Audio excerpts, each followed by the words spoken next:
Assalamualaikum warahmatullahi wabarakatuh.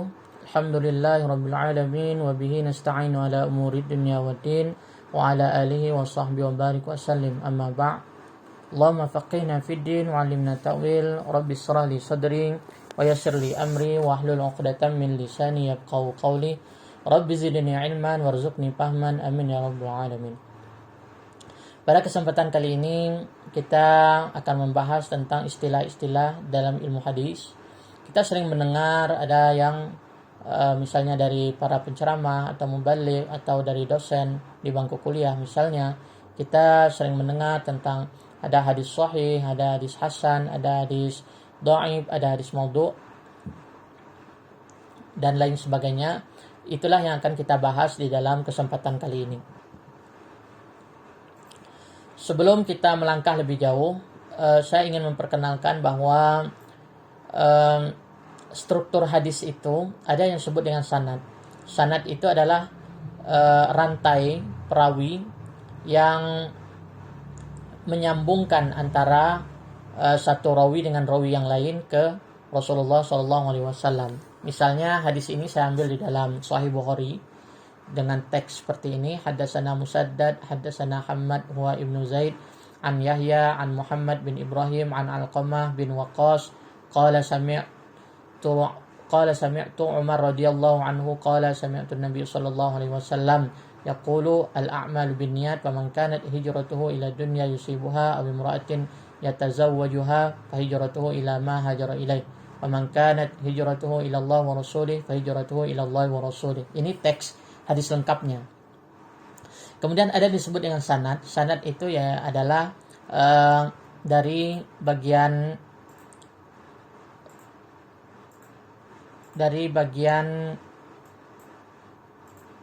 yang menghubungkan antara Imam Bukhari ke Nabi Muhammad SAW. Siapa saja, yaitu Imam Bukhari ini bertemu dengan Musaddad, kemudian Musaddad ketemu dengan Hammad ketemu dengan Yahya bertemu dengan Muhammad bin Ibrahim bertemu dengan Alqamah bertemu dengan Umar radhiyallahu anhu, kemudian Umar bertemu dengan Nabi Muhammad SAW.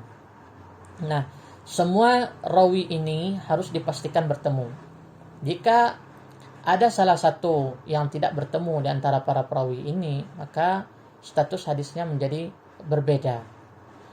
Bahkan jika ada salah satu dari rawi ini, misalnya Hammad wa ibnu Zaid ini memiliki ingatan yang kurang, maka status hadisnya akan menjadi berbeda. Nah, kapan itu hadis disebut dengan sahih? Maka semua sanadnya ini harus tersambung, harus benar-benar bertemu. Bagaimana kita mengetahui bahwa mereka benar-benar bertemu? Ya dengan melihat biografinya, kapan mereka lahir, di mana mereka lahir. Jika dimungkinkan bahwa mereka itu bertemu dalam suatu masa, maka dianggap bahwa mereka benar-benar bertemu. Misalnya Umar, beliau ini benar-benar bertemu dengan Nabi Muhammad SAW. Nah, maka Alqamah ini kita harus tahu kapan dia lahir. Jika dimungkinkan bahwa beliau sudah lahir ketika Umar belum wafat misalnya, dan Alqamah ini ketika itu sudah dewasa dan Umar sudah menjadi khalifah misalnya, maka dianggap bahwa mereka itu pernah bertemu. Nah, dan para ulama telah menghimpun para perawi ini di dalam kitab khusus, kitab Jarh wa Ta'dil namanya. Ada misalnya Tahdzibut Tahdzib, ada Tahdzibul Kamal dan lain sebagainya. Di sana kita bisa melihat biografi dari para ulama ini. Kemudian dari rawi ini kita juga bisa melihat komentar ulama bahwa bagaimana status mereka. Apakah mereka adalah orang yang baik? Apakah mereka orang yang tidak terganggu hafalannya? Apakah mereka ini tidak terganggu ingatannya? Itu bisa kita lihat dari komentar para ulama terkait para rawi ini. Nah, jika rawi ini ada ulama yang berkomentar bahwa salah satu dari rawi ini bermasalah, maka status hadisnya pun akan menjadi bermasalah. Nah, ini sanadnya. Kemudian ada yang disebut dengan matan. Matan itu adalah isi pesan yang ingin disampaikan oleh Nabi Muhammad SAW di dalam hadis ini, yaitu al-a'mal binniyat, faman kanat hijratuhu ila dunya yusibuha aw imra'atin yatazawwajuha fa hijratuhu ila ma hajara ilaih wa man kanat hijratuhu ila Allah wa rasulih fa hijratuhu ila Allah wa rasulih. Ini adalah hadis tentang keutamaan niat. Kemudian selanjutnya saya ingin menjelaskan tentang derajat hadis, bagan derajat hadis. Hadis itu dari segi periwayatannya terbagi dalam 3, ada mutawatir, ada masyhur, ada ahad. Mutawatir terbagi lagi menjadi 3, mutawatir lafzi, mutawatir amali, mutawatir ma'nawi. Sedangkan ahad ada yang makbul, ada yang mardud, ada yang terima, ada yang tolak. Yang makbul apa? Yaitu sahih dan hasan. Yang sahih pun terbagi 2, ada sahih li zati, ada sahih li ghairihi. Sedangkan hasan juga terbagi 2, ada hasan li zati dan hasan li ghairihi. Sedangkan mardud terbagi 2, yaitu dhaif dan maudhu'. Nah, meskipun di sini judulnya mardud karena dhaif ini, ada juga ulama yang menerima hadis-hadis dhaif terutama dalam fadailul amal itu, yaitu keutamaan sebuah amal.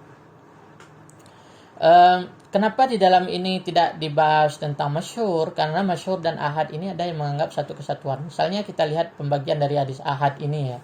Ada yang disebut dengan masyhur, aziz, gharib, mutabi, syahid, marfu, musnad, mausul muttasil, mauquf, mahfuz, syaz dan lain sebagainya itu. Nah, itu pembagian dari hadis ahad. Ada yang disebut dengan pembagian-pembagian ini, ada mubham, muharraf dan qudsi. Nah, namun para ulama telah membuat sebuah kesepakatan bahwa hadis sahih misalnya itu diterima dalam hujjah, kemudian hasan juga diterima dalam hujjah di dalam Islam, hujjah di dalam Islam. Namun kita perlu mengetahui apa definisi dari masing-masing, misalnya apa itu mutawatir, apa itu sahih, apa itu hasan, dhaif dan maudhu'. Nah, mutawatir yang kita sebutkan tadi adalah sebuah hadis yang diriwayatkan dari segolongan besar perawi yang tidak terhitung jumlahnya. Artinya yang meriwayatkan sebuah hadis, misalnya hadis tentang niat itu yang meriwayatnya ada 20, bahkan tidak terhitung jumlahnya, dan tidak mungkin anggaplah 20 misalnya, walaupun di sini dicantumkan bahwa tidak terhitung jumlahnya. 20 itu tidak mungkin mereka berdusta karena saking banyaknya, dan bahkan antara satu rawi dan rawi yang lainnya itu hidup di tempat yang berbeda. Nah, itu disebut dengan hadis mutawatir. Sedangkan hadis masyhur adalah hadis yang diriwayatkan oleh minimal 3 orang. Itu disebut dengan hadis masyhur. Misalnya hadis tentang niat tadi ada diriwayatkan dari Nabi ke Umar, Nabi ke Ali, Nabi ke Abu Bakar, diriwayatkan oleh 3 itu misalnya. Itu disebut dengan hadis masyhur. Sedangkan hadis ahad, segala kabar yang diriwayatkan oleh seorang atau oleh 2 orang lebih namun tidak cukup syarat untuk dijadikan mutawatir. Nah, di sini ada definisi seorang atau 2 orang lebih. 2 orang lebih ya berarti 3 orang, maka dia dimaksud dengan masyhur. Maka ada yang menganggap bahwa hadis masyhur itu termasuk dalam pembagian hadis ahad ini. Nah, namun hadis ahad ini atau hadis masyhur ini tidak cukup untuk dikatakan sebagai hadis mutawatir, karena hadis mutawatir itu diriwayatkan segolongan besar perawi yang tidak terhitung jumlahnya itu. Maka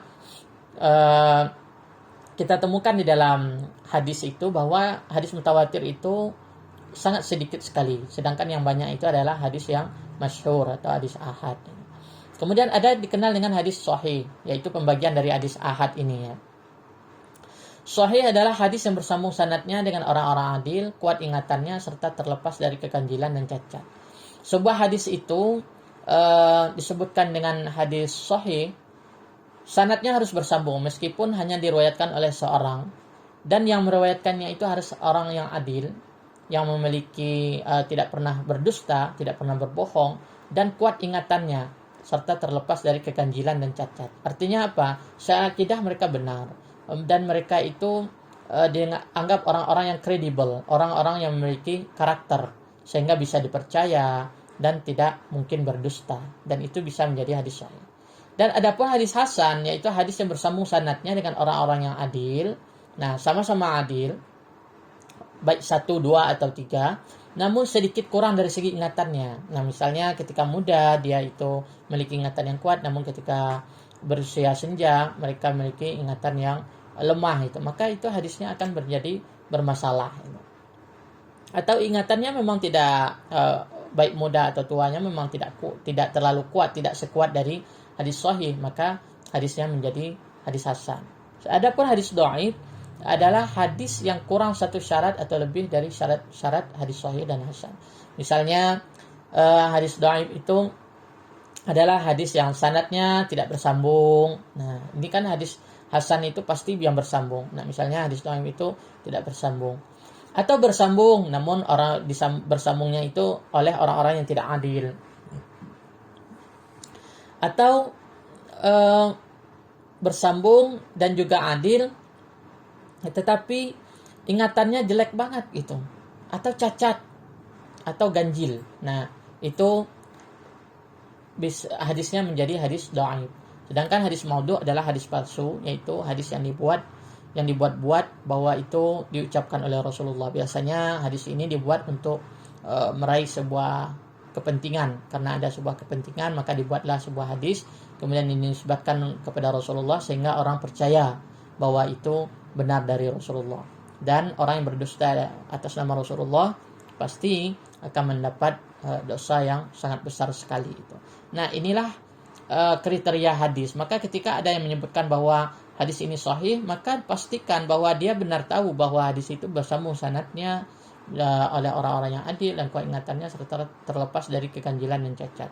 Ketika ada yang menyebutkan bahwa hadis ini statusnya hasan, berarti pasti bahwa di dalam hadis itu ada yang bermasalah sedikit saja di dalam masalah rawinya. Sedangkan hadis dhaif ya berarti di dalam sanadnya itu salah satu rawinya itu atau dalam sanadnya kurang satu syarat untuk menjadi hadis hasan atau hadis sahih. Nah, ini saya kira yang penting diperhatikan di dalam memahami sebuah hadis, yaitu yang tak kalah penting itu adalah tentang struktur hadis ini. Kita harus benar-benar paham bahwa hadis ini harus pastikan ketika kita ingin mengetahui bahwa hadis itu sahih, pastikan bahwa Imam Bukhari ini memang bertemu dengan Musyaddad dan seterusnya sampai ke Nabi Muhammad SAW. Nah, ketika ada yang tidak bertemu, maka hadisnya akan menjadi bermasalah. Sekian, kurang lebihnya mohon maaf. Assalamualaikum warahmatullahi wabarakatuh.